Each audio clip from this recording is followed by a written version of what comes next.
this as a record for you guys to review in the future.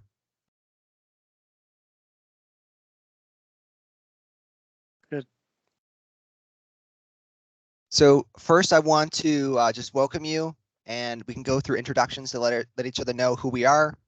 That way we can continue through the project.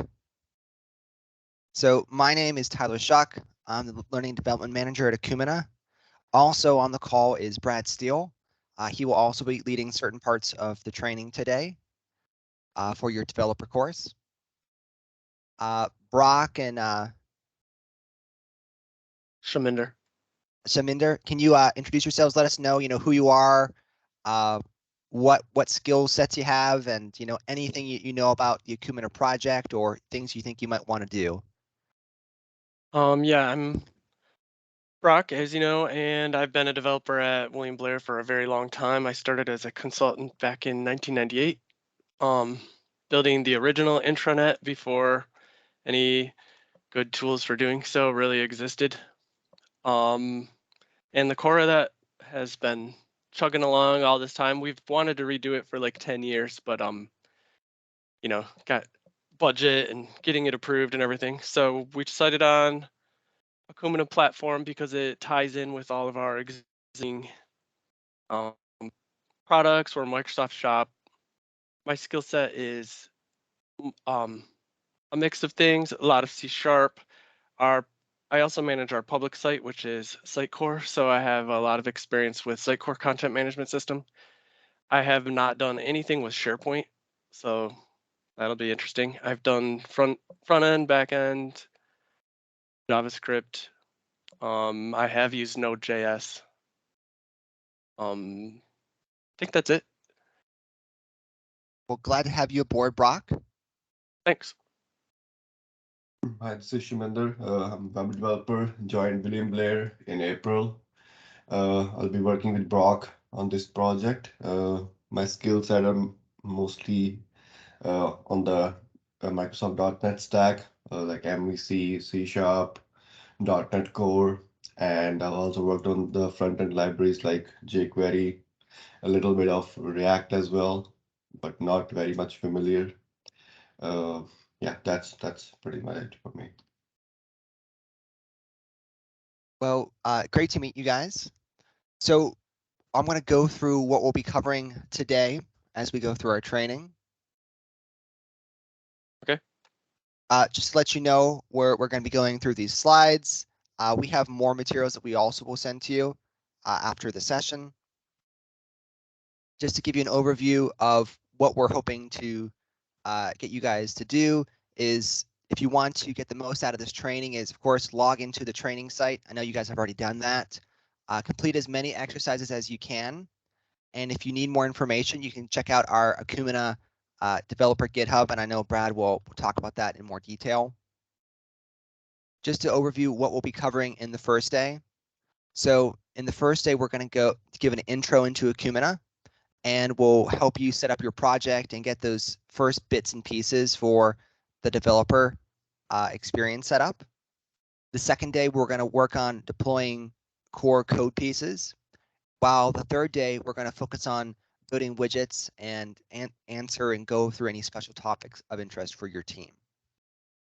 So I'm going to give an introduction to Ecumena. So I'm going to assume you don't know a lot of what Ecumena is. So I'm going to walk you through our intranet out of the box so you can get an idea of what we're actually going to build towards and what are some things that you can think about when you're going through this. So this is our training site that you guys have access to. You all have an account to get here. So we're just going to talk about some of the major pieces that we see here. So first, I just want to explain what we're actually seeing. So we're seeing an Ecumena intranet. So this is what we call our Hive. It's our out-of-the-box environment. So some clients, they start with this and they just roll with it, and this is what they use for their internet platform. The main components that you're going to encounter when you're looking at your intranet. So typically we have what we call a widget. So you can think a widget is like a building block. You can think of like as an object. So you might have the object car and you might have different instances of that object, and that may be like a truck or a sedan. And so we put the instances of those objects, what we call widget instances, on our Acumatica virtual pages. So when we go through our training today and tomorrow and the upcoming days, we're going to talk about how you could build a page programmatically that we see here today. So the idea is that you can decide the layout of your page. You can put these building blocks of our intranet, which are widget instances, and those are just some kind of action script. So some of these could be React or some other level of JavaScript, AngularJS, that sort of thing. So the idea is you'll have this page, you'll have a widget, and then you're going to have some kind of source. So some of these are coming from what we call like an API.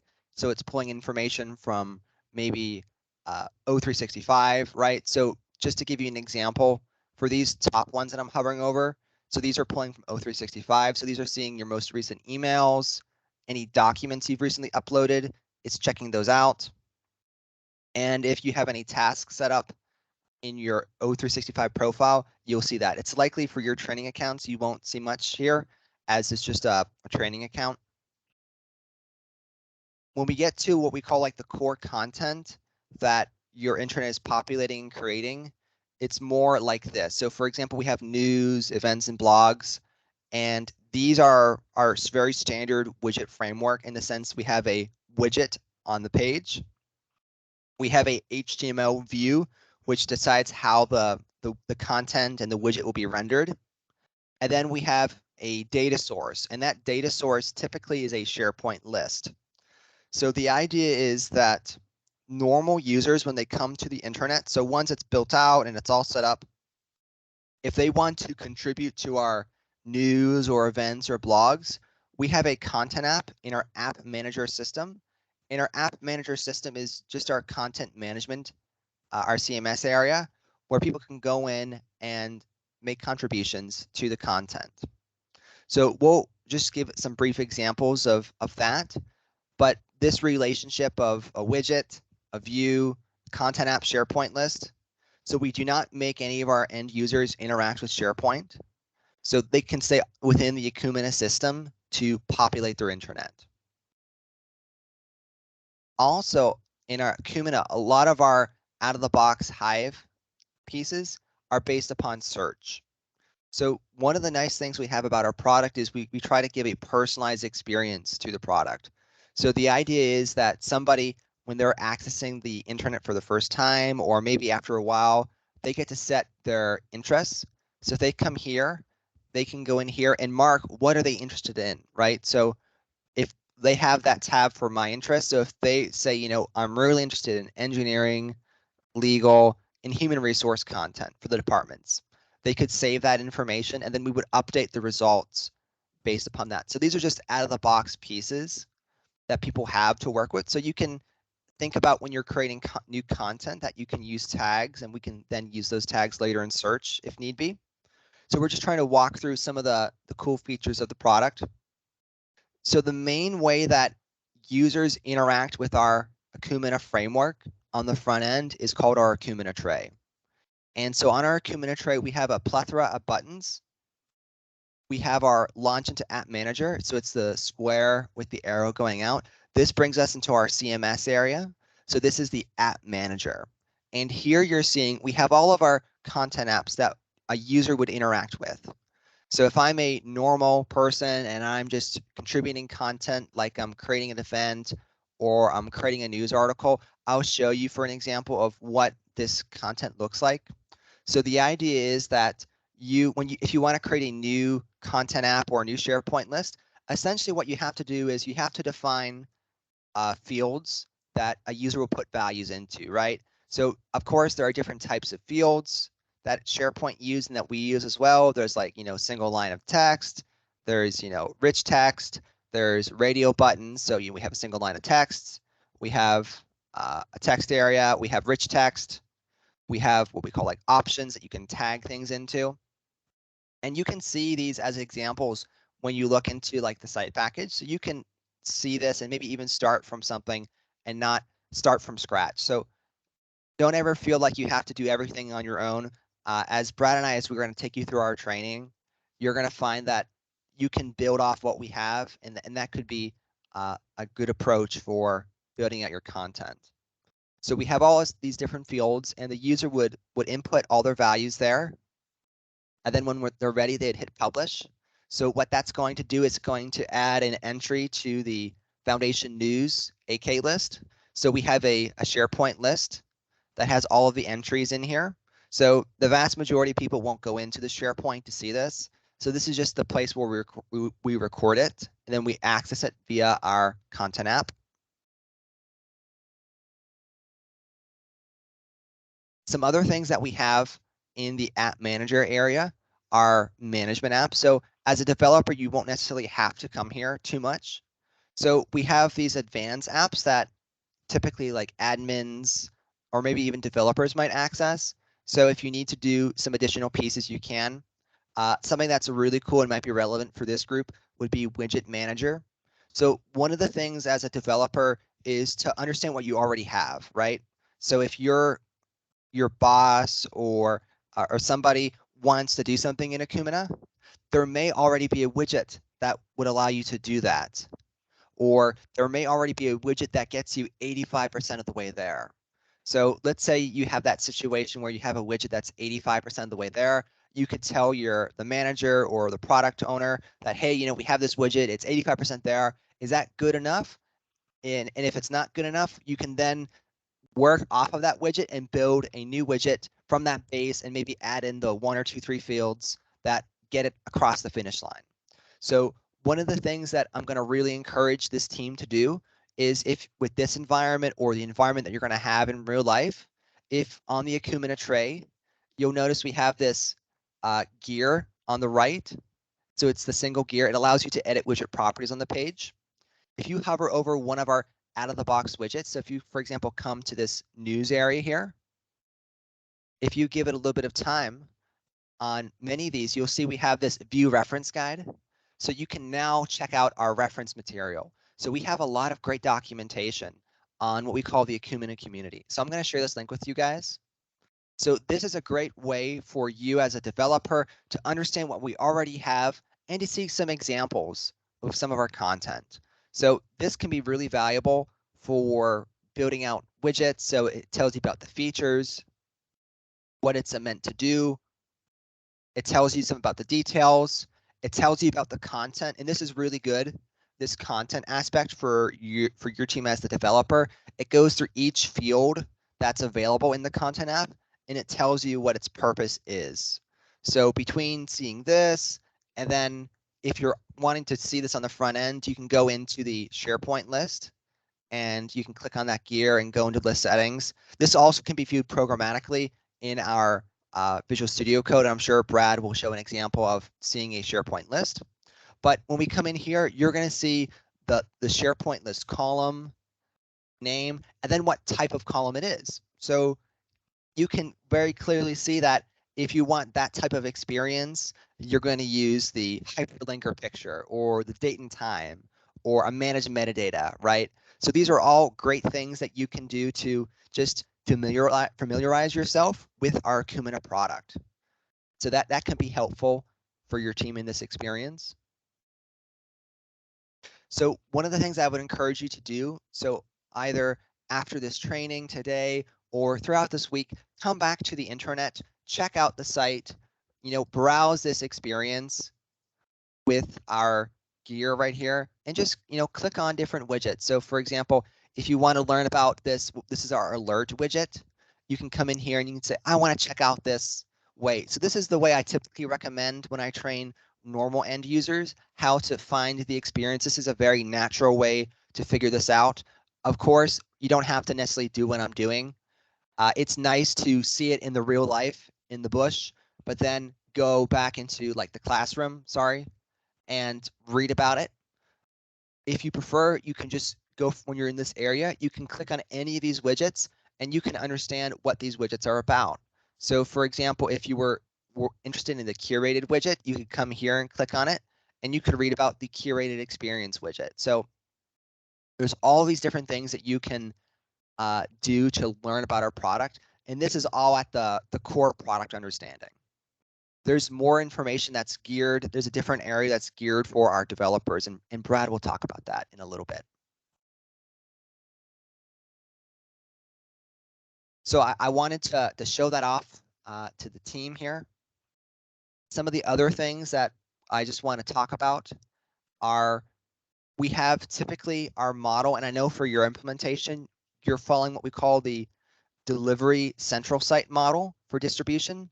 So the idea is that William Blair, they may have multiple, what we call like internet sites. For example, there may be one for East Coast, West Coast, or different departments or subsidiaries. And the idea is that you can have all of these different sites that are connected together with like a brain, which is the central site. So you can have centralized content, you can have centralized theming, styling, new widget definitions, that sort of thing. And we can switch between these various sites by coming here and going to switch to central. So there are not a lot of aspects of this tool that you really need to understand to be a good developer. This is all just trying to lay background knowledge for you. Almost all of what you're going to be doing can be done Visual Studio Code. We're just trying to give you a little bit of insight into Akumina so it doesn't feel black box, so that you can see from the perspective of, okay, I have all these widgets in Widget Manager here, and this is really interesting. So on our delivery site, we see the instances. On the central site, we see the definitions of the object, right? So for example, we talked about our, I'm going to do a control to find site alert. So we talked about site alert. We briefly looked at it. So if I hit the pencil here, I actually can check out and say, okay, what are all the properties, right, of this? And what are the friendly names, and what are the settings, and what HTML views are being used? So this is all really useful, applicable information that you can get. Also, if you find that perhaps that, let's say you deploy a widget and you don't like it, you could actually come into this interface to delete it and remove it if you wanted to. If you remove an out of the box widget, it can be re-added. So that's not an issue. But obviously don't be deleting widgets willy-nilly. Last, but of course not least, we have a lot of different types of pages. So I'm just going to take us to our news center just to show you another really cool thing that you might be interested in. So if we come here to the debug panel, it's to the right of our app manager launch. You'll see here we can clear our local cache. Brad is going to show you this as we go through like development. You'll be clearing cache fairly frequently. But one of the really cool things is you can see widgets on page. So if you click that, this will tell you all of the different types of widgets that are currently on your page. So this can be really useful if you're exploring an intranet that you don't know, maybe a page, or maybe I know you're working with Veracity as well. So perhaps maybe they're building something on a page and you may not know exactly, or before your meeting, you want to check out what they're doing and what's on it. You could come in to, we call the debugger, and just see what widgets are on the page. You can see some of these important values here. Also, if you want to check out what HTML views are being used currently, you can see all of the HTML files that we have here currently that are in use on this page. There's a lot of other great information here, but we can go into that more when we do our end user admin training, or as it is appropriate and applicable throughout the training in the next couple days. A lot of things that you can do programmatically can also be done in our interface here. One of those things are building pages. So this is one of our activities actually in our training. I don't believe it's going to be today. I think it's in the next day or two, is building a new page. We also can do that here. So just to give you an idea of what's going to happen when you build a page, this would be a nice little intro. So essentially this can be done programmatically, or this can be done here. And the idea is you set a page name, you select a pre-made layout, or you select a custom layout. And so this is going to define the zones where your widgets can go to. And this correlates directly to what you'll be doing programmatically. You can add a page. And then you can put widgets on the page itself. So for example, I had talked about how many of our widgets, you have the widget and then you have a content app. Some of our content actually can be done on the front end. So for example, this is a new interface, this is our page builder experience. So if I use this widget here with the 3 gears, it allows me to add widgets to the page or remove them. So for example, if I go here to my global instances, which are just the instances that I have here, if I do HTML, I can add that widget to the page.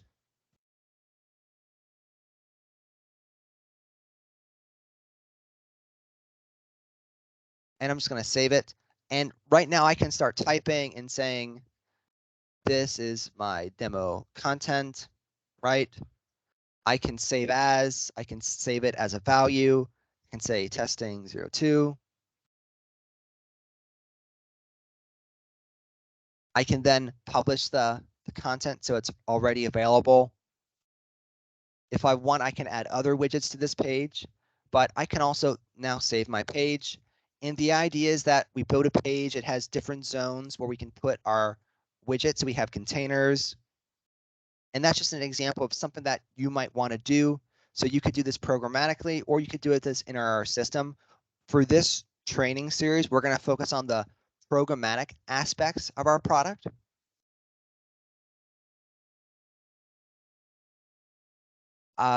Brock and Chander, have you seen Acumen before, or is this your first intro to what it is? We were in all the discovery meetings where they demoed it, and also they did create a our dev site already. So we've played around in there. We were afraid to break anything, so we didn't do a lot, but we did get to some of these screens, and we did see the widgets page you showed us. However, I would just assume we know nothing because I think any little thing you're saying is probably helpful for us. Yeah, and no problem. And I typically take the assumption that, if I was doing training with a new product, I would want to be taught, from the ground up, not, a couple steps up, right? Because you may not be there. So thanks for letting me know. So you have your dev area, so you can also do development there. And obviously, a dev environment is for dev. It's not for monkeying around. So I get your cautiousness, so that's fine. Well, we don't exactly know what we're doing, so Yeah. didn't want to change some setting or something and have the whole thing. Anyway. Yeah. We'll probably be more confident after this. Yes, I think you certainly will be more confident after these 3 days of training. So great. On the delivery site, Brock, to be perfectly honest with you, there are very few things that you can do to dramatically kill the internet experience. I will show you what could kill the internet experience just so you don't do it. So one of the very few things that you could do to actually kill your experience, and this is something that is not common. You would never be in a situation where you would want to do this. So, these content apps, nothing here will kill your system. If we go to the management apps, nothing here probably would kill your system. You could go into what we call our site creator and you could change some settings, but it could be reverted.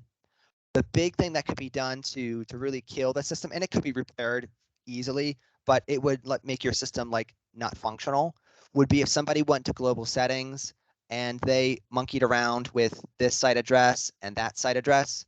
So just so you know, these never need to be changed. Okay. But if you did change those, that would cause chaos, mayhem. Major issues. And what we would do is, our deployment team would say, okay, William Blair, they use this site. We'll just go back and revert those values. But obviously, please don't do that. Okay. But to me, that's what comes to mind as the most, danger zone.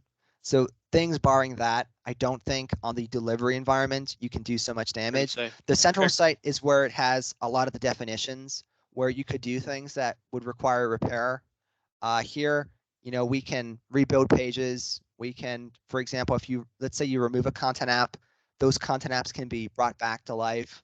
So for example, if we went to our content settings, and this is the area where we can actually add new content apps. So if you're an admin or a developer and you deploy a new widget instance, you deploy a new list, and maybe you want to add or remove the content app from the system based upon, when it's needed, you could come in here, you would click add new, you would select the list you want to use, the content type experience that you have, like author or whatever. Then you would hit save and it would be done. If you needed to remove one, you would hit the delete button, that would remove it. That could be added back. So the delivery site's fairly safe to Okay. to play around with, but you know, those are words to die on, I guess. So don't be too crazy. Right. But yeah, I wouldn't worry about it Okay. much Thanks. at all. So that's kind of the overview of our intranet. Obviously, there's a lot more. I do certified end user admin training, and that's, you know, 3 days, 4 hours each. So there's a lot I can teach you guys, but we've kind of gone through the main components, the main experiences, and just to re-summarize, right? The Acumen tray, as you know, is really important to allow you to interact with our system. The app manager, our content management system, is the CMS aspect of our product. Here, you know, you can populate content and you can manipulate other things as well. The central site is where we keep our core pieces. Also, your environment is headless. So there's an Azure storage container. So when I sent you that email with your environment file information, I had all the Azure container information there. So a lot of that stuff will go there as well. So those are just some of the main things to be cognizant of. Sounds good. So before we move on to some of the basics, we want to verify that your projects are set up successfully.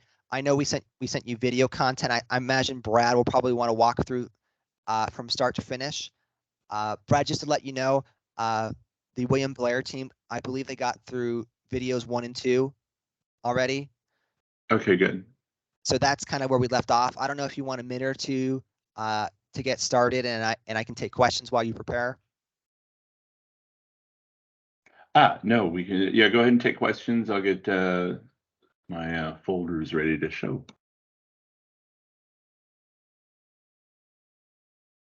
And I know Brad is going to show you this, but I'll show you too, because I don't have much better to do at the moment, unless you have questions. So the Acumen community, right, is our main hub for information. So this is going to be one of the main places you go if you have questions about the product. So also, if you come here to our knowledge base, we also have a developer wiki area. And so this can be really handy for this team. And I'll, of course, send this to you guys. And so here, if you have certain situations on what you want to do with our product. So for example, I like to just search for whatever topic I'm interested in. So I might search headless project quick start. So for example, this is relevant to like what we're just about going to do. So when you actually set up your own project, this might be helpful for you to check out. So this is just talking through the example of when you're going to be creating the headless quick start, some of the things that you may want to do. Just so you know, everybody has slightly different experiences. It seemed this worked for you. I typically have to do global commands. So these are localized commands. So for example, when you see mpx yo, I have to add on my machine for whatever reason, like a -G, which makes it a global command. So that's something you may encounter, just so you know. And this is just more information about setting up that configuration env file. Okay. I gave you that information for the training purposes. So when it comes to your actual dev environment, I think you should work with our Acumen support team or with Veracity to get this information for your specific environment. Got it. So that'll be one of the first things that you'll need to do before you get started to actually do real development on your environment, is to go through that process. But obviously we have some great demos on, for example, let's say you want to learn about building a widget. We have this information here on building a widget, right? You can start from building from the stub here. We're also going to provide you video files and training as well, so you can walk through things on a step-by-step basis. So essentially, if you have any questions or there's things you are interested in, so if you're interested in SharePoint lists, you can search for lists. So if you want to see how to manual list update. That's in SharePoint. Here's how you could do it at the project level. So we have articles, API documents on whatever little pieces you could be interested in. And I know Brad will probably touch upon this a little bit better in more detail. My training typically focuses on the end user admin training. I'm also doing a little bit of development training as well, but Brad's our senior developer trainer. Sounds good. All right, so let me take the screen here. Yep, you can share now. All right, thank you. Okay, so before we get, so as kind of to backtrack a little bit, this training is actually broken up into 3 parts. Part 1 is going to be mostly educational background. So kind of the information you've already seen, we're going to get a little bit more in depth and talk about not just Acumen itself, but we'll also talk today about the concepts behind building for a data-driven web application, which is what the Acumen framework provides. So while the framework is there for you to build that, you still need to understand the concepts and the processes behind it. Even if you start with a quick launch like the site you see right here, it's good to know the process that we went through to build this quick launch site, because you may decide you want to build, say, a subsite or your own kind of community site, and build that out in a way where you can do it using software. So we're going to walk through those processes. But before we jump into that, I want to dig a little bit further into the app manager and some of these tools that Tyler was talking about earlier. So the tray menu down here includes this edit button over here. You saw that if you click edit page content, Tyler took you into the page editing experience. During part 2 of the training, you're going to learn how to design a page in code to deploy, so you don't have to do this. Again, it might be something where you want to go ahead and have it as a part of a source package so that you can manage it centrally for deployment across your site or sites. Let's look at some of these other buttons here. When you create a virtual page, because all pages in Acumen are virtual, they're stored in data, and when they're rendered, the engine itself draws the page based on the data that defines it. So the markup isn't actually part of the virtual page. The markup is generated using a combination of different elements that we'll talk about toward the end of today's training. When you create a virtual page, though, you can actually create multiple versions of that virtual page. Those multiple versions allow you to deliver a different experience to different users based on their attributes. So I could create a persona. A persona is built up of user attributes. That persona could be a combination of things, like the city I work in, the department I'm in. Am I a recent hire? Am I on a particular shift? Any kind of attributes that are tied to the user context can be used to create these personas, and then different experiences can be delivered to those different kinds of users based on that. One example that I like to talk about is the new employee experience. If I am in a persona that defines me as a new employee, I'm going to get different content on the homepage. I'm going to get maybe a welcome letter from the CEO. I might get a checklist that I need to perform, a set of tasks to complete. I might get information, helpful resources, things like that, that an experienced employee wouldn't ever need. And what's cool about that is if I define a persona around, say, my hire date, and I have gone past a certain number of days or months since I was hired, I will no longer be in that persona. So maybe we say, hire date is less than 90 days ago. Once I hit 91 days of employment, I come into work, I log in, I get a different experience based on that persona change. Or once I've completed a set of tasks, I let my manager know, and they update my employee record to indicate that I've now been onboarded. So now I've got my persona can change there. The power behind that is nobody has to actually do anything other than affect my attributes. So I don't have to go in and say, okay, well, this person's been here long enough, so now they get these pages, so I've got to go through and set them all up. We don't have to do that. The persona engine does that for us. Not only can personas drive page delivery, but they can also drive content delivery. If I scroll down here, you'll see that I've got these 4 articles right here. I'm gonna kind of fake it. I'm just gonna change my interests up here, but you'll see here I've got 4 articles. If I were to go in here and change some attribute about my interests, you can imagine maybe I'm changing departments or something like that. Now I get, well, in this case, I get no articles. So obviously engineering is an important topic there, but as you can see, you can, by changing attributes, you get different content delivery, but also different page delivery.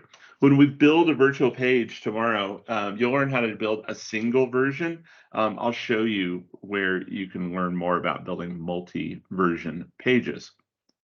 All content authors should have access to this Enable Quick Content Edit button. The Enable Quick Content Edit button allows you to directly edit content. In some cases in page, in other cases, it'll take you out into the app manager to what we call a content app. That content app allows you to edit that content. If I click on this, we'll see what I'm talking about.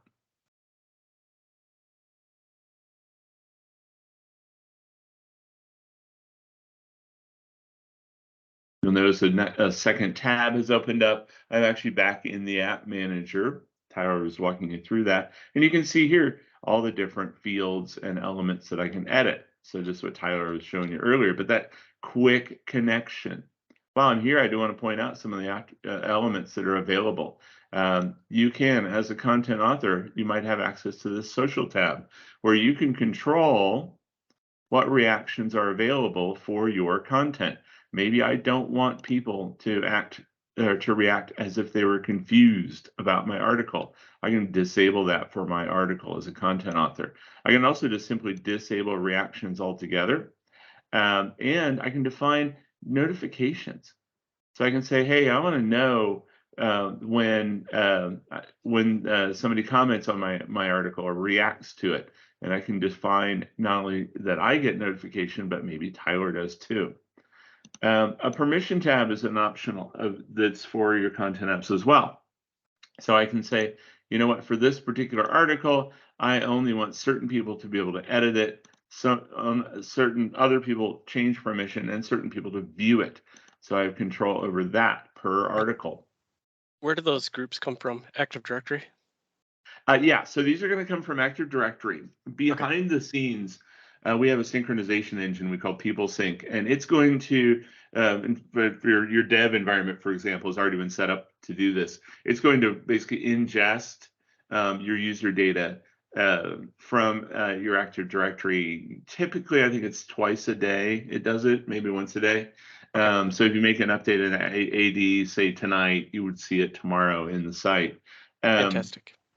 Yeah, and then and what it does is it actually pulls these in and creates SharePoint groups to match that. So what I'm selecting here is actually SharePoint groups, okay, but they're generated by PeopleSync from Active Directory.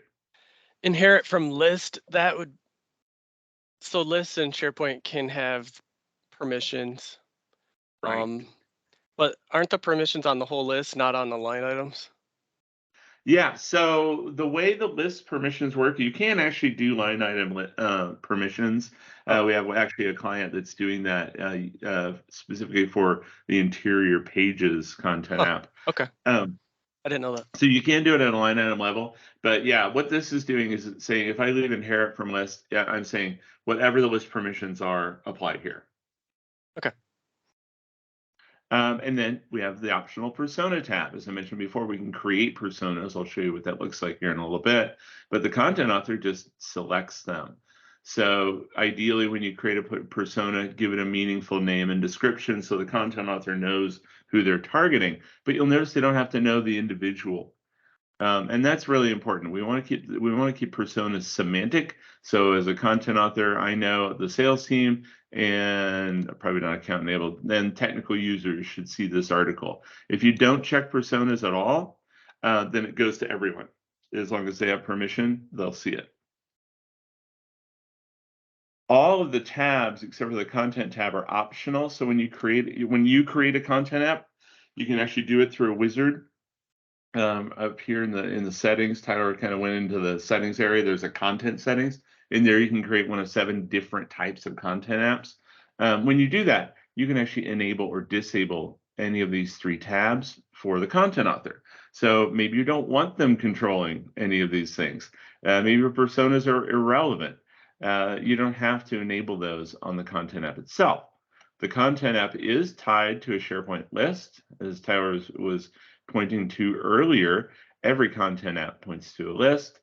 And if that list has the appropriate fields, it can auto-translate. I think you're using single language implementation, so you won't have the auto-translate tab or what's called the create language versions button. Those just simply won't be there because you're single language. So the kind of what I'm getting at here is there's a lot of options when you set up these content apps for your content authors. And if I go to the tab here, you can see the one we're in is called the author type. We also have quick links. That's great for navigation. In fact, your navigation is managed with a quick links content app out of box. We have a Lightbox style management tool for images.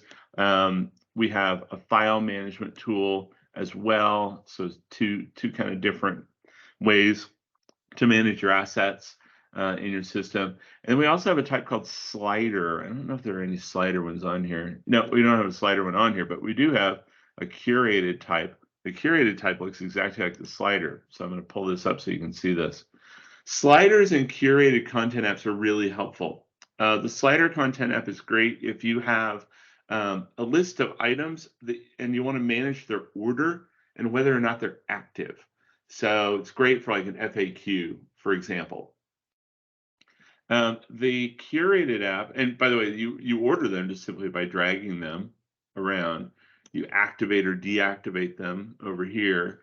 And in the case of the slider, if I were to open one of these, I would have access to all of the content fields within it the same way we saw in the author app. In the case of the curated, I can adjust and affect the title of an item. I can also affect the persona associated with an item, but you'll notice here none of the item itself is editable. That's because I've actually picked it from another list. If I click here, add new, we can see that I have the ability to select from different sites and different lists and pick content for my curated type. This is really helpful if you have content that's distributed across your site and you want to explicitly select items from different lists to create a new list. Think about departments, for example. Each department is probably going to have their own news, but you might want to pull some of that up to the corporate level. Highlighted items. You can do that with the curated content app right here. To create content apps, we go into that settings section and we click content settings.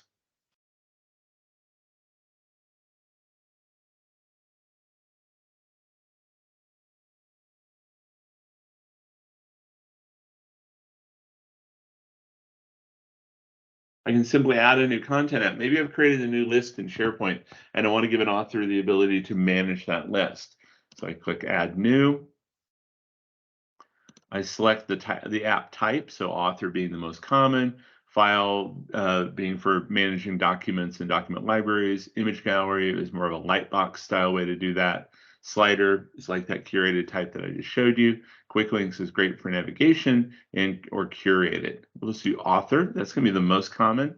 If you did just create the list, I always recommend clicking this refresh button right here. And then you can simply pick the list once it loads. There we go. So I could say, you know, I want to edit blogs, for example. So it's going to be a blog content app. So I can give it any name I want, give it an icon over here, and then hit save. When I do, then I have the ability to add and affect the different properties. But I'm going to jump into a real one that's already been set up so you can see what that looks like. So you're talking about being careful. There's no danger in creating a content app. And once you've created one, you can, of course, always delete it if you want. When you create one, once you've hit that save button that we saw earlier, you're going to be presented with an interface like this one. And let it load up here. There we go. I can get back to the original settings here.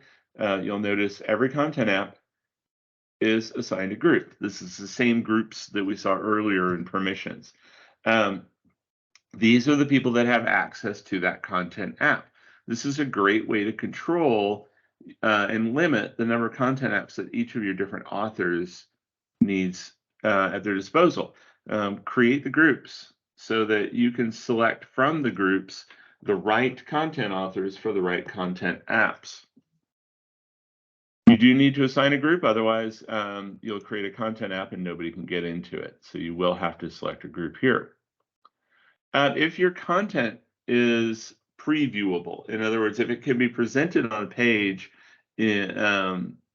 by just going to a URL, and I'll show you a little bit a trick to that, then you can add a preview. Each preview gets a name and a specific URL. We have a field called friendly URL in our most common content type that allows you to put a preview in right here. You can have multiple previews if your content can be displayed in different ways. In your content app, if you have any field that is the type note, which is basically a rich text field, then you'll have a content editor. This is the CK editor. The CK editor has lots of different options, including the ability to link to other elements.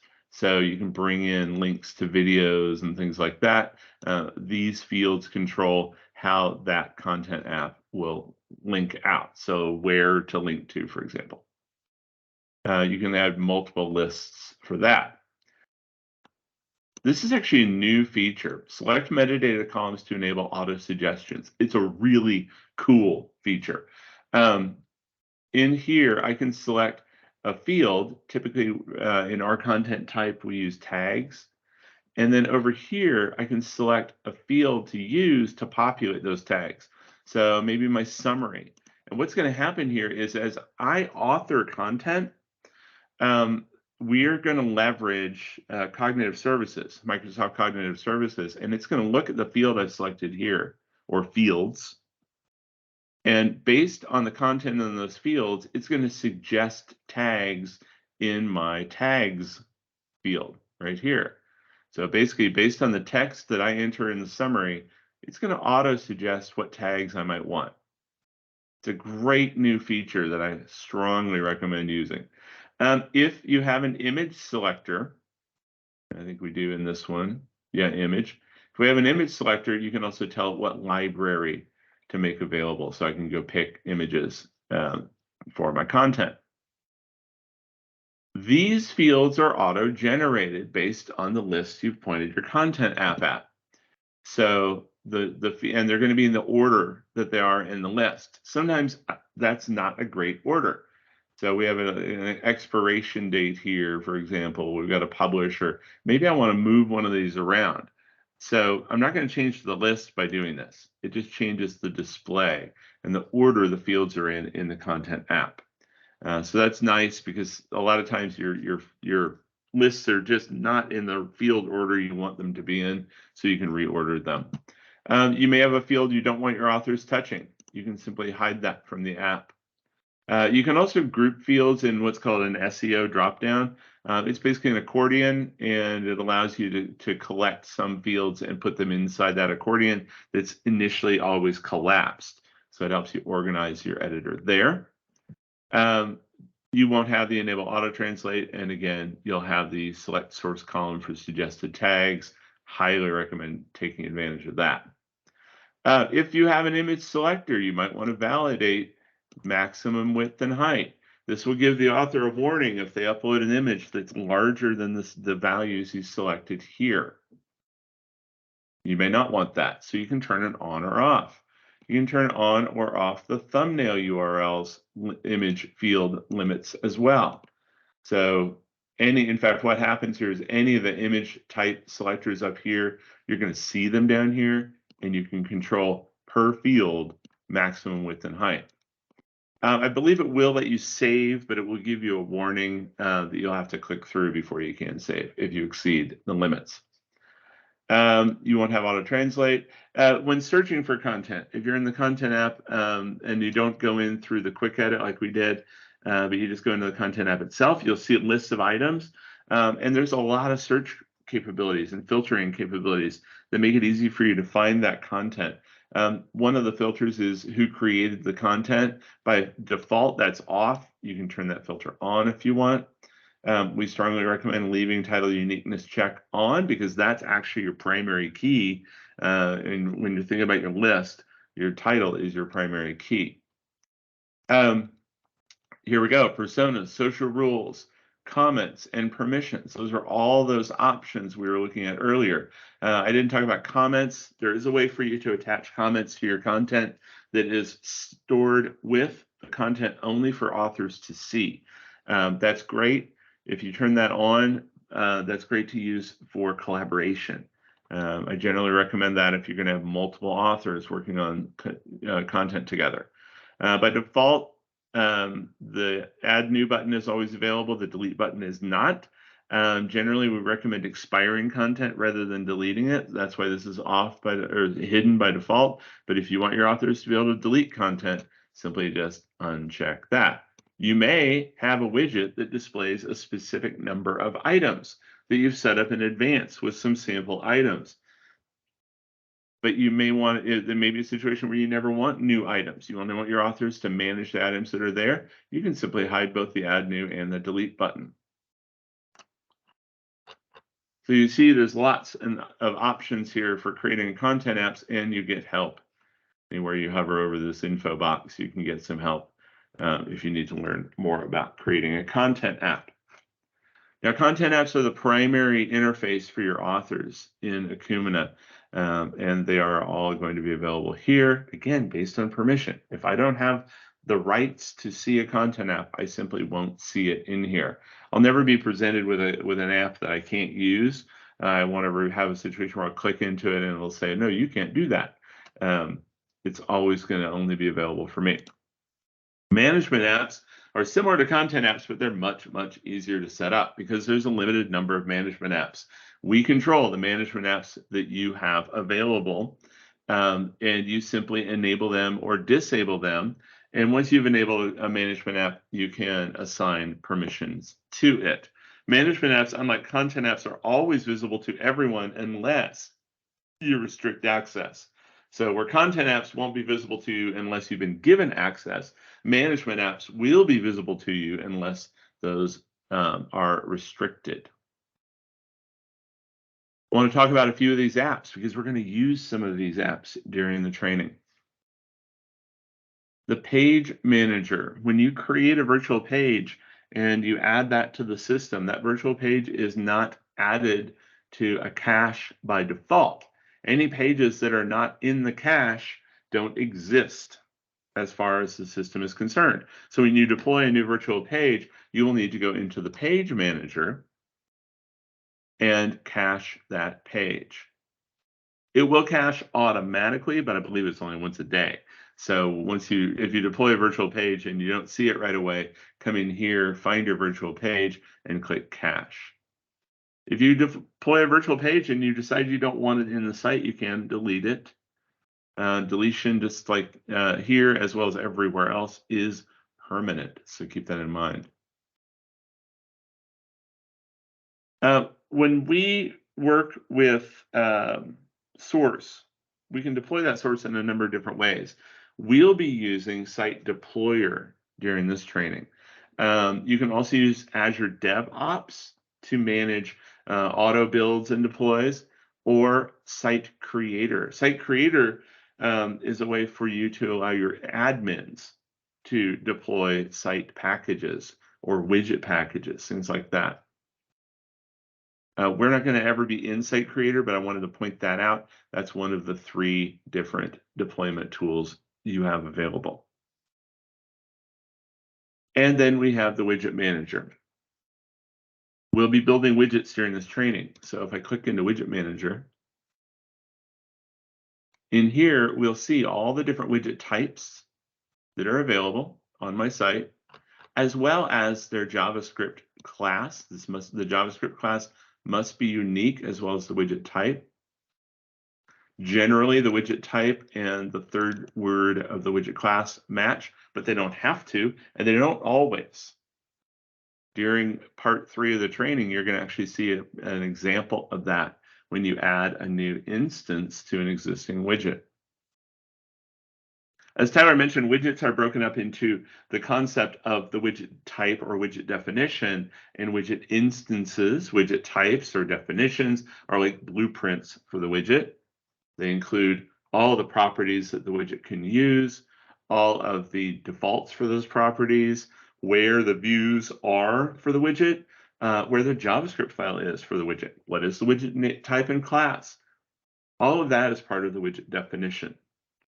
The widget instance is what you build from that blueprint. So the car, like Tyler said, a truck or a car or a bus, exactly. You're going to take the blueprint and you're going to build something from that. So you're going to give that definition, all those properties, you're going to give them all values. You're going to select which view or views should be used. And that instance has a unique ID. That unique ID goes on the page and tells the system where it's deployed. We'll be in here because just like pages, once you deploy a widget or a widget instance, you'll need to cache those instances for them to be available on the page. There are a number of management apps available beyond these, and the scope is important. You have a central delivery architecture. What is that? The central site delivery site architecture allows you to deploy most of your assets to a single SharePoint site. Most of your configuration to that single SharePoint site. And then deploy actual delivery sites that utilize all of those central features, but can have their own overrides. So for example, I might deploy my widget definition to my central site, but my instances I might deploy to my delivery site because I might not want that same instance across multiple sites. I might, if I want to define a widget instance to use across all of my sites, I would deploy that to the central site so all the delivery sites get it. That's the value behind the central delivery site architecture. It allows you to decide what you want shared across all of your sites and what you want each site to have on its own. That includes widgets, pages, widget instances, content, and so on. On these sites, for example, if I go back over here to, if I go up here to this, I can select, these are our sales sites. These sites have a variety of sites on them, or there's a variety of sites here, but we have one central site. If I switch to the central site, I see that I have this content app right here. That's because we created a widget and we wanted that widget to be the same across every one of our sites, or the content for that widget to be the same across every one of our sites. So not only is the widget deployed centrally, the content and the content list and the app to manage it is deployed centrally. So we just manage all of that in one place. Every site gets it.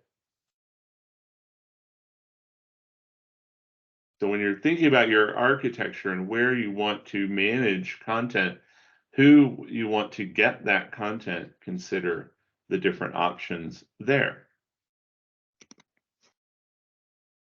Now we have a few more buttons to get through, and then we're going to dive into back into some of those resources that Tyler was showing you earlier. As we talked about, pages are made up of widgets. If I edit this page and I say change this here, you'll see this is a zone. This zone has a widget inside it. It actually has 4 widgets inside it. Here's another zone. This zone has this tab widget in it, but the tab widget actually has, each tab actually has its own widget inside. So I've got one widget in this zone, but that widget actually contains 3 more. Here's another big widget here, and so on. In this case, I actually have a few widgets going on down here as well. But if I were to take all of the widgets out of this page, I would have something of an empty page. That's what we call your master page. The last topic we'll cover today, we'll talk about how to use that master page across your site. You heard me talk about caching. There are instances where you might want to disable all caching. As a developer, you can do that by clicking this live mode button. All pages are virtual. We have a nice search box here. I can go find a page. I can actually just get a list of all 25 pages on this site, but I can find one as well if I prefer. Maybe I want to find my sampler page. There it is, and simply navigate to it. I don't know, are you licensed for Broadcast Center?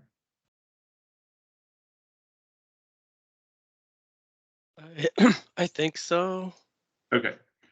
Broadcast Center is tied into our notification engine, and the exact features you have depend on your license, but I do want to talk about the Broadcast Center in a moment. I'm going to come back to that. Earlier, I talked about the idea that you can create different personas and deliver different pages based on persona. You can also deliver different content based on persona, and as a content author, you can pretend to be in one of those personas. So maybe I need to find, I want to see what it would look like if Tyler was on the site. And no, I don't think Tyler has it. We'll say Andy. If I want to see what it looks like if Andy's on the site, I can just look for him, find the user. It'll give me his personas, and then I can select from them. Andy doesn't actually have any defined. So he would see the page as if he was in no persona. If I click impersonate, I would then see the page as if I was in the same set of personas that Andy's in. And I don't think he's going to see it a whole lot different than I do in this particular example. The idea behind that is, as a content author, you don't have to log out and log back in as somebody else to see if the site's going to look right to them. You can pretend you're in their persona groups, and you'll get the site presented as if you are. Personas are independent of identity. So when I do impersonate, I'm impersonating the groups, not the people, or not the groups even. I'm impersonating the personas, not the people. I still would have my emails, my documents, my look, my preferences, and so on up there. Tyler already showed you creation of a page. That's how you do it right there. We're going to do it in code. This button is great for debug or for developers. If I click the debug panel, I have access to lots and lots of information, including the ability to clear the various different caches. We talked about the fact that personas are based on user context. Right here, every attribute of a user can be used to create personas, and I can see what those attributes are for whoever the current user is. I can also see what the configuration of the site is set up as. What are the URLs that matter? What constants have been set, and so on. As a developer, this is really handy because it gives me the opportunity to figure out what's going on with my site if something's not working right. I can even get a list of all the widgets that are currently on a given page. So here's an example where we can see what the instances are. That is the name of my instance. Here's the type of widget. There's the class for that widget. My instance has a unique ID right there. And I even know what JavaScript version I'm using. All widget instances can be defined both at the global level or at the page level. So I can create a widget instance that only ever lives on a given page. When you see page specific, that's what it means. If you go change widget properties and you save them, it'll ask you, do you want to do this page specific? And if you say yes, then that widget instance only will exist on that page. You can create a unique version that way. Each widget has its own properties. These properties control how the widget functions. And while many widgets share similar properties like cache interval and callback method, none of these properties are required for any given widget. Each widget has its own. The only ones you will always have on every widget are display template URL. That's the path to the view. Whether it's on is on a page or not, and has page properties, the unique ID of the instance, and the widget name. So everything from here down, every widget's going to have. Everything from here up, you get to define for your widget. Now, I know you're using single language, but I do want to point out this right here. This is a token.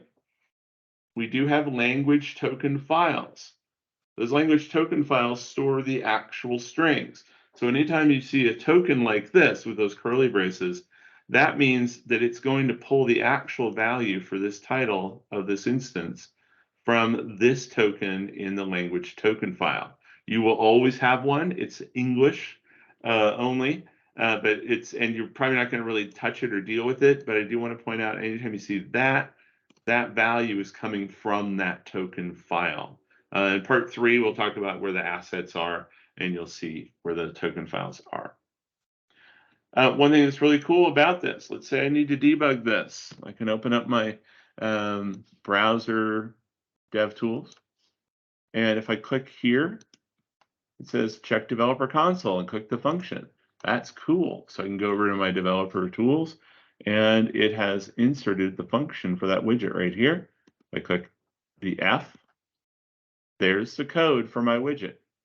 So maybe my widget's not working quite right. I'm trying to figure out what's going on. I can hit some breakpoints in here and see what happens and debug my widget in real time on the page. You may get to do this during part 3 of the training. You may have to, because if you have a bug, you might need to debug it. So we got a lot of other tools over here. A number of our widgets use React, and if you want to build a view for that, you can build it in JSX and test it, and test the compilation, see if it compiles right, and then use the compiled output in your view. For the training, we're going to stick to standard HTML views, not React. There's a lot in here, a lot in the app manager, a lot in these tools. The last thing I do want to point out is this is a widget. It's called the tray widget. And if you go into the tray widget's properties in the app manager, so you go into the app manager, go into the widget manager, find your tray widget, find the instance. There's only ever going to be one. If you go all the way in there and you go to the properties up for it, there's actually a group selector for each one of these buttons. So you can, and many of our clients do, set permissions based on each button and even the tray itself. So if you only want a certain group of users to have access to the tray, you can lock it down to that group. And even within that, if you only want, say, your authors to have access to the quick content edit and the impersonate, you can lock that down as well. So each different tool is useful for each different type of advanced user. Take advantage of those properties. Now, last thing I want to talk about before we jump over into our next topic is I want to talk about the Broadcast Center. The Broadcast Center allows you to create a message and distribute that to end users. Actually, I'm going to trash that one and create a new one. And distribute that to your end users in different ways. So I'm going to create a new message. We'll call it Brad's message. Out of box, we have one message type, but you can create new message types if you want. When I go in here for this message type, I have this interface, so I can give it a subject, a rich message. We're using the latest version of CK Editor here, so I can insert video and stuff like that into my message. You won't have language. You can attach comments to the message. This is for your administrators that are creating and managing this message. If you are going to send the message via email, you do need to have a sender that is a valid sender. Otherwise, their spam blockers could block your message.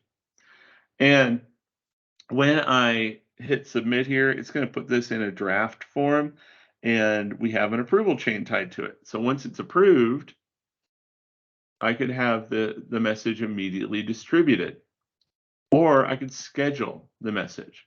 I can also set end dates for the message. So when is it no longer valid, and when will it come off the notification panel, and I can expire it. So this makes the message go away from the interface. This takes the message out entirely. So I can have a true end date for my message. But how do I deliver that message? Well, I can deliver it a number of different ways. I can send it in email. And again, I have to have a valid sender. If I'm not sending it an email, I do still need to fill out a value in the sender field because it's actually used in these other two options. So I can send it as an email. I can also have it pop up in the alert banner. There's a widget called the alert banner, and it allows you to place in your design where these should go. Note the hide when read checkbox. That allows me to tell the user, hey, guess what? You can make this go away if you click this little X. Or in my message itself, I can set an end date for it to go away instead. So those are options right there. The third option, and you'll notice I can check more than one if I want.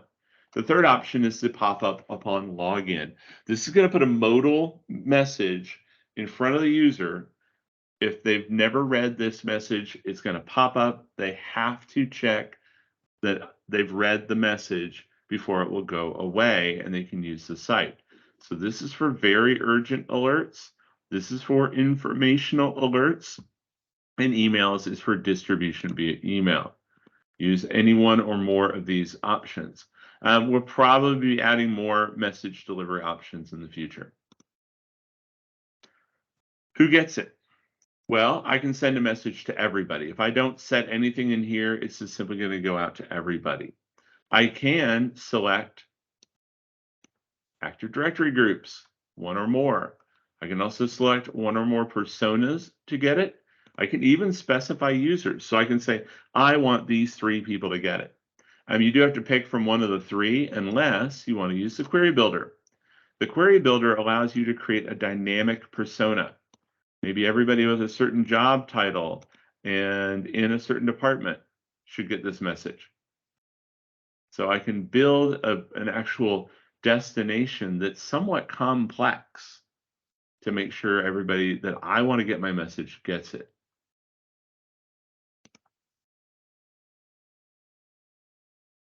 Once you've created a message, as I mentioned, it goes into draft form, and then any reviewer can then review that and approve it. Once they approve it, it becomes published. And once it's published, it's going to follow the rules you defined. We have a few reports in the broadcast center. How long have messages, or our messages taking to get approved? How many messages has a certain author created, and so on.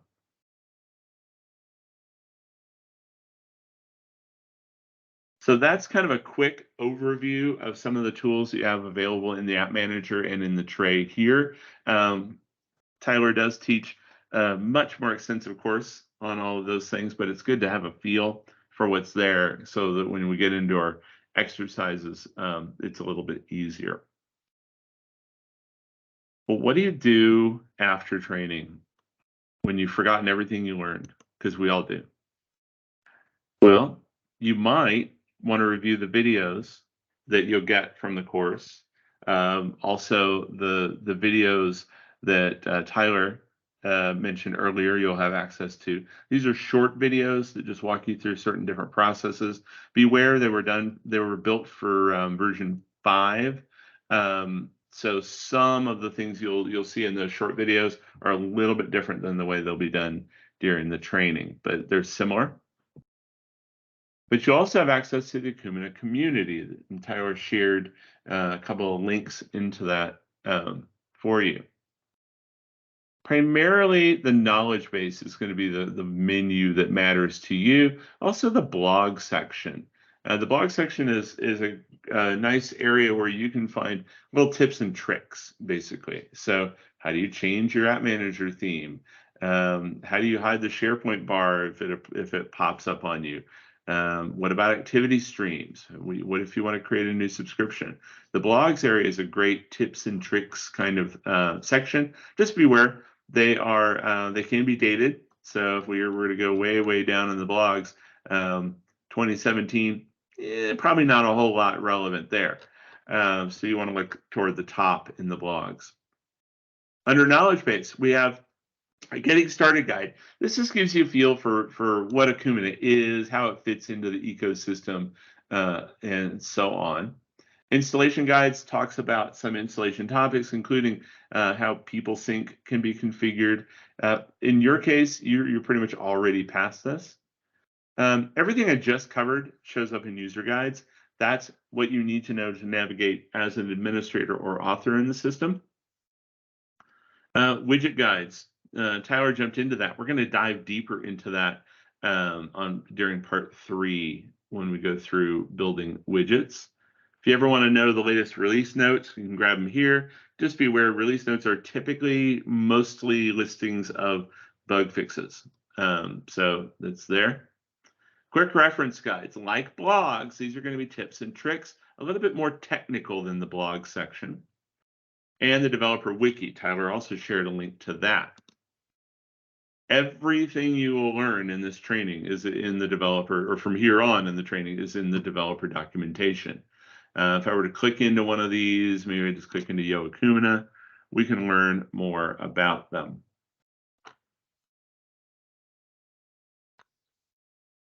Let's see, actually, that's probably not a good one. I'm going to go back. We'll do site deployer. There we go. So you get to this menu here on the left. This is what I wanted to point out. This is broken up into different topics. Acumatica, there's those quick starts, those tips and tricks. How does an Acumatica site work in the SharePoint modern world? The SharePoint had an architecture called Classic, and then they built the modern architecture. We actually work in both. We generally recommend working in modern unless you have a reason to work in Classic, but we do work in both. Everything about building widgets, we'll cover that in part 3. The just kind of quick start on widgets as well right here. Widgets, okay. During part 2, you're going to learn how to build a virtual page. We also have a concept called virtual layouts. Let's say you want to give your authors a starting point when they're creating a page. Typically, if you go into the page builder in the site, you've got a few options. You go into the page and then you start rearranging it. But if you want to give your page creators that head start, maybe go ahead and get it laid out the way you want it. Get all the widgets in that are necessary for every copy of the page, or restrict and say, well, here's your design, but you can only choose from one of these 5 widgets for this spot, or one of these 7 widgets for this other spot. So it gives your administrators the ability to create a page that's already mostly there. That's what the virtual layouts are for. We're going to learn both of these during part 2 of the training. We're not going to be touching on activity streams or building stream cards during this training, but just be aware, you can come here and learn all about building your own custom activity stream cards. We will be using the Yo Acumatica architecture. When you set up your project, you will set it up using a utility, Yeoman. Yeoman is a public tool that uses Node.js that allows you to create essentially projects using what are called generators. And so we have an Acumatica generator, and we use that with the Yeoman architecture. You probably already touched on that during your prep. You should have. But that's what we're using for that. Some more stuff about widgets.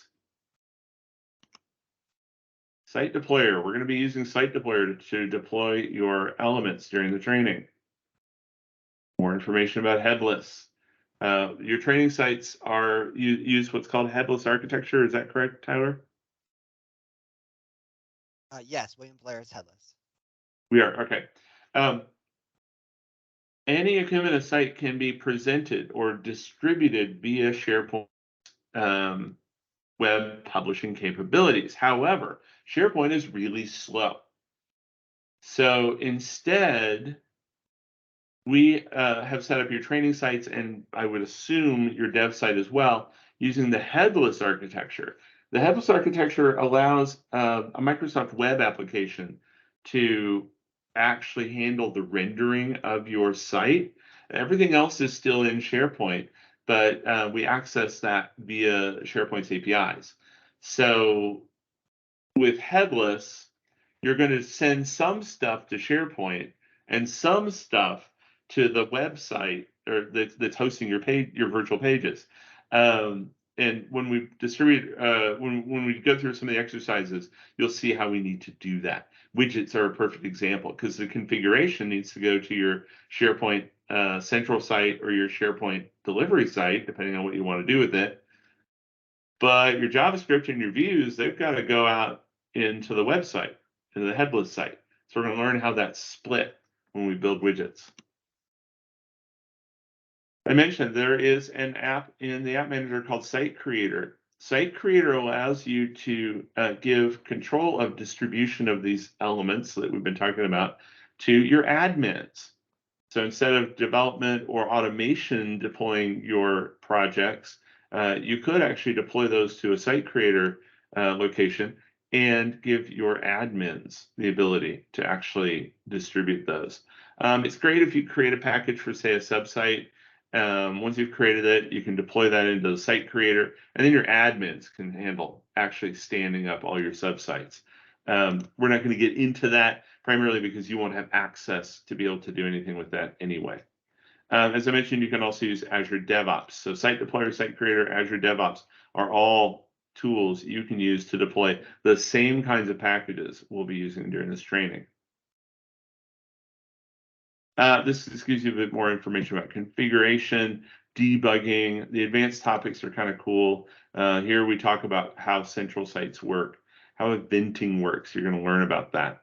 And then also Service Hub. The Service Hub is a place where you can distribute server-side web endpoints. You do need to work with our services team to do that because we will deploy yours into the cloud.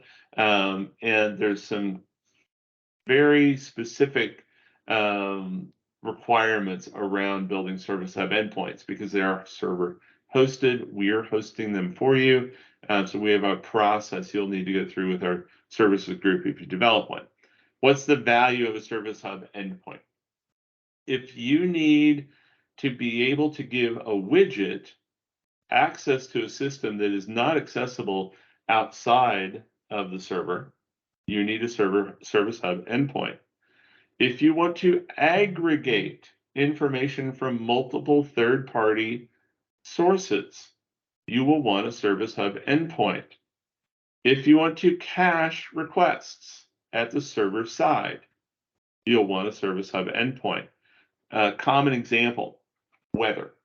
If you've got, say, 20 locations, but 20,000 people, and all 20,000 people log in the morning, and there's a weather widget on the home page, then 20,000 requests for weather are going to happen.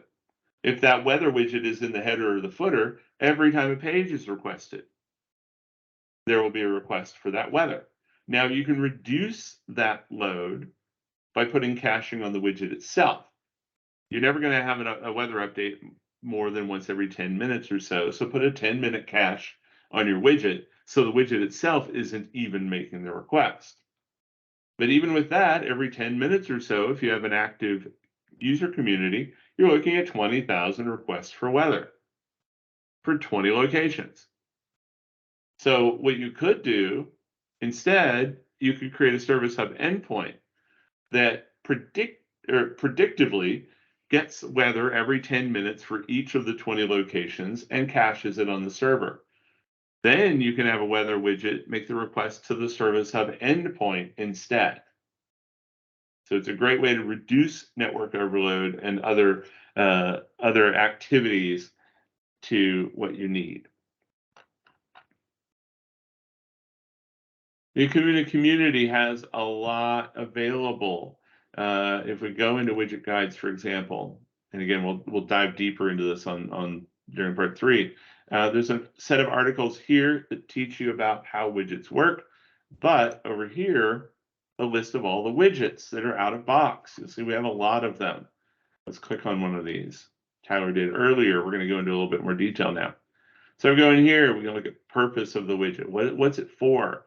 What are the features of this widget? What's it called? What versions is it available in? You'll notice here, version 5.5, and it has to be the Hive. Some widgets require the Hive because there are a number of utilities, classes, CSS classes, and other elements that come with the Hive. For example, Hive has Bootstrap built in. This widget requires Bootstrap. So take a look at available with. That'll tell you what you need, what system you need. Any dependencies. Here are the properties for the widget. Notice this doesn't have a lot. Title, how many items to display, what the caching recommendations are, and even optional callbacks. Now, if I go back up here, we'll do blogs. Here's a widget that displays a list of blogs. You'll see that was on the home page there. It's got some features to it. What's it going to display? What's the widget name? This one doesn't require the Hive. Release 4.5 and above. You will, in your installation, you'll actually already have a content app. And if you don't have a content app, it tells you what content app type to create. And I take that back. This is actually a misnomer. This is content type. So if you were to create a list with the Acumen blogs content type, you would get the right fields automatically. This is the type of content app you might want to create. Here is a content app that comes out of box and a list that comes out of box that already is in the Acumen blogs content type. It also gives you some recommendations on image sizes, and again, depends on SharePoint. Some of our widgets do not depend on SharePoint, like weather. It depends on an external weather service. If you have a widget that depends on a list of content in a certain type, you'll see a content section here that tells you what those fields are and what they're used for in the widget. And again, you'll see what the widget properties are. You can see this one has a few more properties than the other, but some of those properties are the same. And then it gives you some different views of that widget. So if you go through this list, you'll see lots and lots and lots of widgets, but each one of them gives you the information you need to use them. This details section is the most important. It tells you if you need a list, what list type it is there already a list? Is there already a content app? If not, what type of content app do you need? Is it available for you? All right, so each of those tells you more about that. All right, and Tyler, actually at this point, I think, let's see. Yeah, we can just go ahead and plow through unless does anybody need a break? Yeah, Brad, I have a question. Uh-huh. So let's say we're talking about the service hub. So let's say we have an API which is hosted on a William Blair server and another API which is hosted on cloud. So can we access those directly through the widgets, or do we have to deploy both of these into the service hub? Oh, as long as their endpoint is available, you can access them. Okay, we don't have to necessarily deploy them to service hub. Correct. Okay. Yeah, Service Hub's useful if you don't have, like, if, let's say you have a system that is just not accessible. Maybe it doesn't have an endpoint, like say a SQL database or something. You don't have an endpoint for that. You have to build one. But if you have an endpoint and it's accessible via the client, then you don't have to have a Service Hub endpoint. Okay, thank you. Sure. Now, sometimes you might have it might be locked down, right? You might have an API, but it's locked down. It's not accessible via the client. And then you might need to do like a proxy endpoint for it. But yeah, it sounds like what you have, you won't need to worry about that though. Okay, thank you.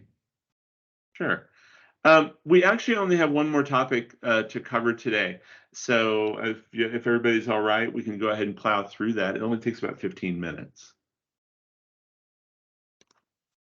Good with me. All right. So I want to talk about the concepts behind how that site got built that we just looked at, how you might build your own site or sub-site. And these concepts apply across the board, really, to any system where you have data, you have people who might want to manage that data, and that data drives your website. At a very high level, you're going to start with requirements, right? You're going to start with design comps, requirements. Let's say you want to build a set of pages for your admins to manage various different systems across your enterprise. It's maybe half a dozen pages. Within those half a dozen pages, they'll be managing maybe 6 different systems, and that management for the 6 different systems has a various different activities associated with it. So you can think of like a management dashboard or a sales dashboard, where in sales I'm interfacing with Salesforce, I'm interfacing with the web itself, I'm looking in document libraries for RFPs. If I'm a manager, I need to know if my employees need something from me. I need to be able to monitor activity and process and steps to completion of the different projects. So I have requirements. I'll also have design requirements and branding requirements, for example. So all of that's going to be what I get as a developer. Then I've got to put it together. The process is to go from that through the concept of static markup, validation of that static markup, then breaking it up or cutting it up into the common elements and the layouts and the functions. So we always start with design and requirements. Here's an example I got. This is our previous foundation site, but you can imagine the designer came to me and said, okay, well, here are the 4 pages that you need to build out, or the 6 or whatever, and here are examples of what they should look like, and here you go, it's a Photoshop document. I have to make that real. So I need to convert those designs into static markup. I can do that on my desktop. I can do that anywhere I want, and using whatever tools I want to use. But I do need to build out these pages as if they were going to be real, but with placeholder content, with stubbed out functionality. So you can see here a list of documents. Well, I'm not going to have access to that at this point, but I do need to make sure that I've got some placeholder text here. It's got to be linkable. Maybe the link is just to a pound anchor.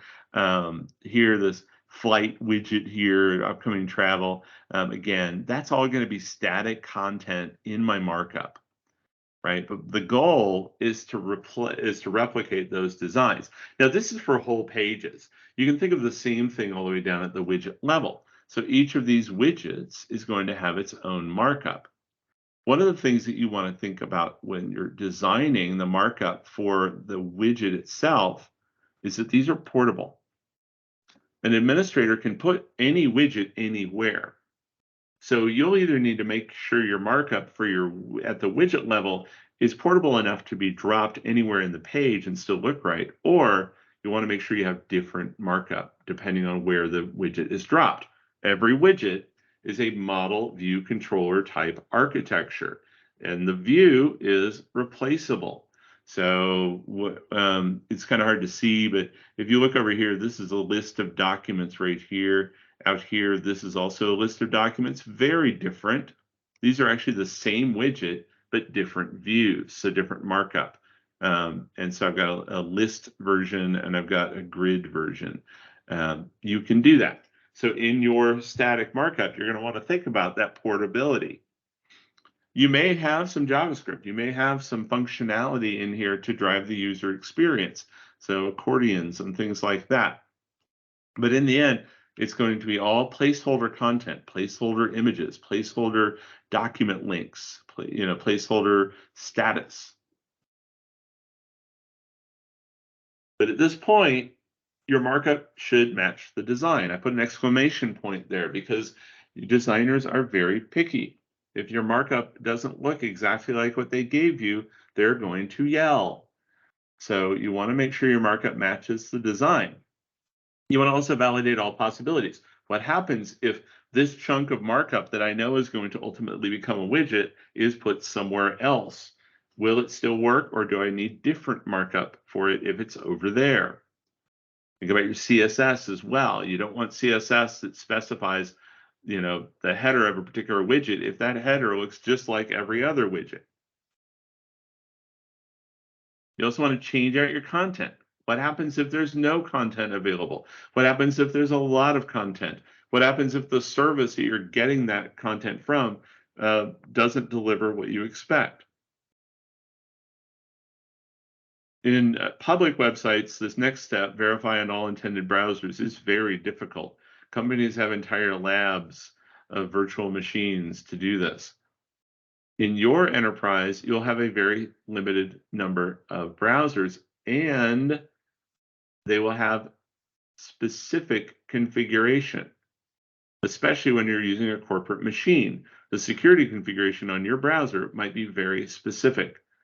You want to make sure that you're checking the markup using the browsers that will be used in your final environment. And again, consider dynamic content. Your authors are going to be managing this stuff, or third-party services are going to be delivering this stuff. You need to make sure it's going to work under all conditions there. Now, at this point, you can also test to make sure any user experience requirements have been met. You can do the testing and complete the testing here, because with placeholder content, you'll know if when a user hovers here or clicks there, it should look right. So you can actually finish your user experience testing here and regression test it once you launch, or once you get it out into Akumina. You can't meet any of the functional requirements. This is all placeholder content, placeholder data, but you can validate whether or not it's possible to meet the requirement. Do I have the APIs that I need to get to that system? Do I have the content, or can I build content for it? You can validate that. Once you've validated your markup, and again, what I'm looking at or talking about here is an entire site or subsite, but again, we can think all the way down to the widget level itself. But once you've validated your markup, now you want to look at that markup and make sure that anything consistent is pulled out. And this is where I'm going to talk about pages, but it does, again, apply for widgets. If you're going to develop a whole widget library, you're going to have common markup, right? You better have common markup in CSS. So you want to identify anything that's common. And if you're building out a site or a subsite, you want to then build a static page that is just the common stuff. That static page will ultimately become your master page. In the case of widgets, this is going to be the view you're going to start with when you build every widget in that library. The master page is essentially the template for all pages. Everything then goes in them. And here we're going back to the pages themselves and the layouts. If you have 6 pages for a set of dashboards, you're probably going to have the same number of layouts as pages, because each page will be it's a unique dashboard. But across a site or a subsite, you're probably going to have half a dozen different layouts for as many as hundreds of pages, especially when we're talking about content pages, because every content page is going to have the same layout, just different content. So you want to define what those layouts are, and within that, determine your zones. That is going to tell you how you are going to build your virtual pages or your virtual page layouts. You want to think about those functional elements. What is going to get content from, say, calculation or from an author entering content? Is somebody managing the layout of the links in a widget? Is the content coming from, say, an external source like Twitter or a weather service? Anytime you have a piece of functionality, that's going to become a widget. That widget will be visual. It can be used on the master page. So if I go back one or two, here we go. You'll notice here we've got navigation, we've got a language picker, we've got this world clocks thing here, we've got content here. That can all be delivered by widgets in the master page itself. You can see them up here and down here. Widgets can also exist on any page, and this is really important. When you build a widget and you define your widget instances, you cannot have the same instance on the same page more than once. It's for a couple of reasons. One, it won't work. the Kumina processor will not like that, and it will only deliver, I think, the last copy of that instance on the page. But it's also a violation of HTML markup, because the way the widget is identified in the page uses a div tag with an ID value. That ID is the unique ID of your instance. And in HTML markup, you're not allowed to have the same ID more than once on the same page. But you can have different instances of the same widget on a page. That's what I was pointing out earlier, the idea of this list of documents here, these 4 right here. Well, that's the same widget as up here, but these are 2 different instances with 2 different views, same widget. You can also have the same widget instance on more than one page. So maybe I have a sub-nav, and I want that across 7 different pages, but I don't want it in the master page. I can put that exact same sub-nav instance on all of those pages. Because they're on different pages, they don't have to have a unique ID. I can also, as we saw, put an instance in the master page, and it will get rendered everywhere as well.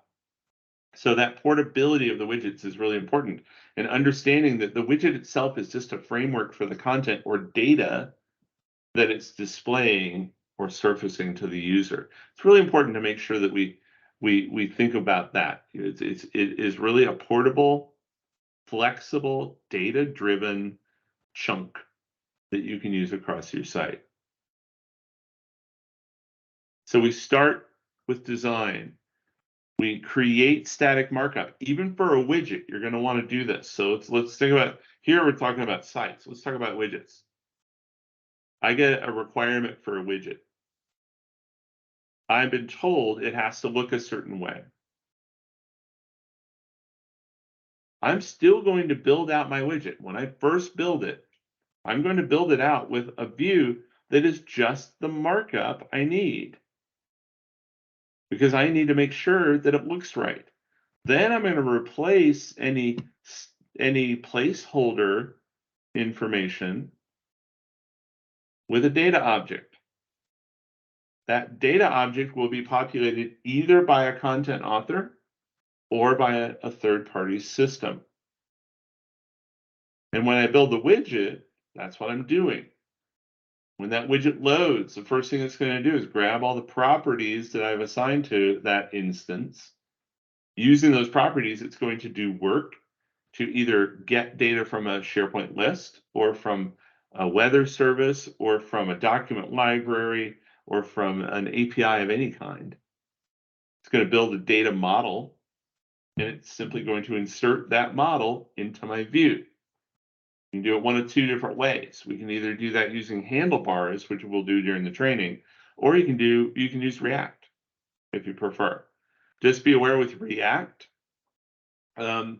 if you're building the output in your widget, you lose the model view architecture. You're now simply building your output. You don't have the option of selecting multiple views. We do have an architecture that allows you to build widgets using views that are React. I kind of pointed that out earlier. So it allows you to still have different views that the author or the administrator can select with widgets, but it allows you to work in React. So depending on your preference, you can work in React or HTML. We're going to work in HTML with handlebars during this training. But that's the process. You always start with design, you move through static markup, get everything looking and acting the way you want it with placeholder content, and then you replace that placeholder content with tags or with React and output your data from whatever that source system might be.